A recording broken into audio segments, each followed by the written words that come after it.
ਬੀਬੀ ਕਿੱਥੇ ਆ? ਕਿੱਥੇ ਦੇਣਾ ਆਈ? ਕਿੱਥੇ ਗਈ ਹੈ? ਤੈਨੂੰ ਨਹੀਂ ਪਤਾ? ਤੇਰੀ ਧੀ ਆ, ਤੈਨੂੰ ਨਹੀਂ ਪਤਾ? ਨੰਗਾ ਨਾ ਆ ਰਿਹਾ ਸੀ, ਲੰਗਰ ਵਾਲੀ ਤੇ ਕਿੱਥੇ ਹੀ ਹੋ? ਬਾਬਾ ਨਾ ਆ ਰਿਹਾ, ਕੁੜੀ ਵੱਡੀ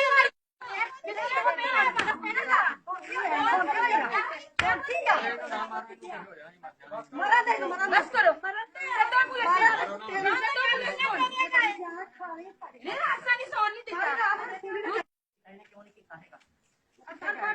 ਤੂੰ ਕਿੱਥੇ ਜਾਏਗਾ? ਇਹ ਤਾਂ ਸਾਹਮਣੇ ਹੋ ਤੇ ਕੋਈ ਭੱਜ ਭੱਜ ਵੜਦੀ ਸਾਈਡ ਹੋਰ ਭੱਜ ਵੜਦੀ ਸਾਹਮਣੇ ਹੋ ਛੱਡ ਦੇ ਦੁਕਾਨੀ ਛੱਡ ਦੇ ਇਹਨਾਂ ਜੇਬਾਂ ਚ ਪੈਸੇ ਪਾਣੇ ਨੇ ਇਹਨਾਂ ਜੇਬਾਂ ਨਾ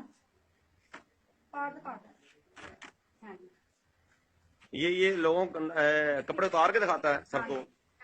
ला कपड़े मीडिया के सामने ला कपड़े उन्होंने पता होगा बाबा क्या है ला कपड़े माई किथे आ?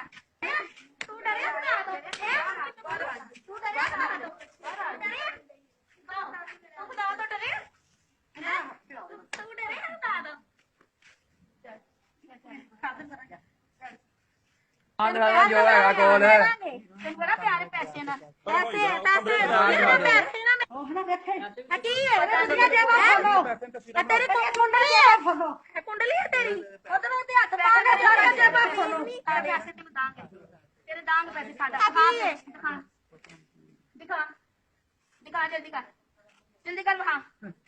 अच्छा, इसके पास तस्वीरें हैं जो खवातीन की? हाँ जी, हाँ सारा कुछ है लैग करने के लिए हाथ काट के रख तस्वीर में बनाते हैं वो तो कोई बंदा किसी ना बोले तो आवाज ना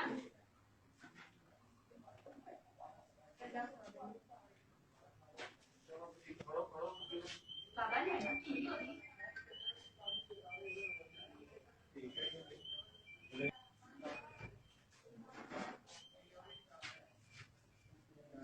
बच्ची लैके आई ने दम किया औलाद भी सी है औलाद नहीं आए हैं तो कैसे पी के आ जाना। मैं अपना जेवर सारा बेच के को लैके आई हूँ पैसे लैके आई हूँ मैं दिखे औलाद वास्ते इन्हें क्या 5 लाख रुपया दे अंदर आ मैं अंदर आई हूँ सस मेरी नीचे जाइए इन्हें क्या कपड़े ला औलाद मैं इस तरह ही देवांगा तेरे नाल सारा कुछ करके फिर तवीज लेके दांगा तेरे नाल मैं करके फिर पैसे दे के तवीज दांगा लाद तेरी हो जाएगी। इंडे नूं मेरी सस उत्तों आ गई तो सारे आ गए टस्से नूं फड़ लिया इंज ब्लैकमेल करदा फोन ते भी धमकियां लांदा कि तुसीं आ इंज करो तो करो असली नहीं करना चाहते ने कपड़े ला के मैं भी बंदा वा मैं कहना पुछना वा तेरे बंदे को नहीं ला दे मैं तेनू ला देना वा इहो जिहा टोंगिया करदा ते फिर असीं फड़ के नूं क्या है कि मैं कोई खुसरा नहीं है मैं बीबियां मैं नंगा होके वहा देना बीबियों का मेरे नाल आओ मेरे लादा कमरे जाओ मैं तुहानू वहाना मैं कोई खुसरा नहीं है कहंदा ना बीबियां छेड़दा सारा सरमत ने राती सारा इन्होंने सारा इन्हां दी डाटा